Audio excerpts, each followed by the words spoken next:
Għall-Partit Nazzjonalista l-pazjenti bil-kanċer u l-familji tagħhom jistħoqilhom kwalità ta' ħajja aħjar. Dan hekk kif il-kura tal-kanċer saret tiddependi biss fuq l-inizjattivi tal-NGOs.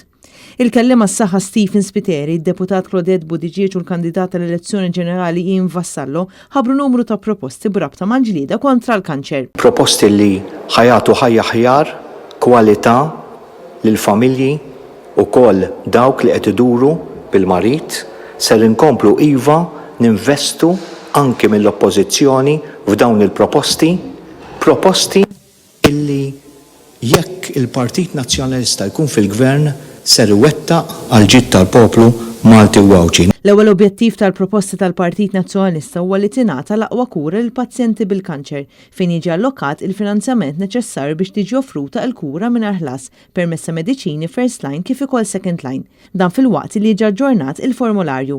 Apparti dan, il-Partit Nazzjonalista qed jipproponi li jitwaqqaf drug fund. Proposta oħra li jitwessa l-aċċess għas supportive medicines biex jitaffu l-effetti kollaterali tal-medikazzjoni. It-tieni objettiv huwa li tiġi assigurata prevenzjoni f'waqta qabel ma jkun tard wisq. Dan jista' jsir permezz ta' programmi ta' screening li jkunu miftuħa għal aktar etajiet. Apparti dan għandu jitnieda investiment strateġiku fl-assessjar ġenetiku, għandha ssir ukoll qabża ta' kwalità b'tamir tal-aħħar ġenerazzjoni.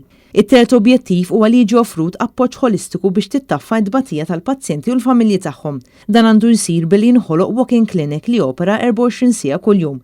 Ma dan titwaqqaf sistema diġitali ta' electronic health għal pazjenti tal-onkoloġija li jkunu qed jiġu trattati mid-dar.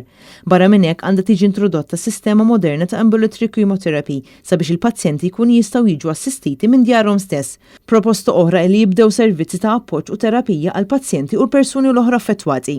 Ir-raba objettiv huwa li jsir investiment fl-aqwa riċerka u tkun esplorata l-innovazzjoni meħtieġa l-aħjar kura għal pazjenti bil-kanċer. Dan għandu jsir billi jitwaqqaf Clinical Research Unit li jagħti opportunità ta' trial ta' prodotti farmaceutiċi innovattivi.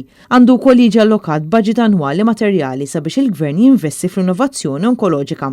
Apparti dan jiġi żviluppat aktar ftehim bilaterali ma' pajjiżi bi speċjalizzazzjoni f'tipi ta' kura partikolari.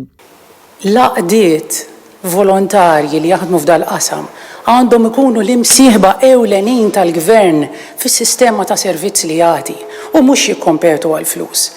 Għall-Gvern preżenti aħna nħossu illi l-kura tal-kanċer mhijiex priorità, imma għall-Partit Nazzjonalista fl-oppożizzjoni u ferm aktar fil-Gvern il-kura tal-kanċer hija priorità assoluta.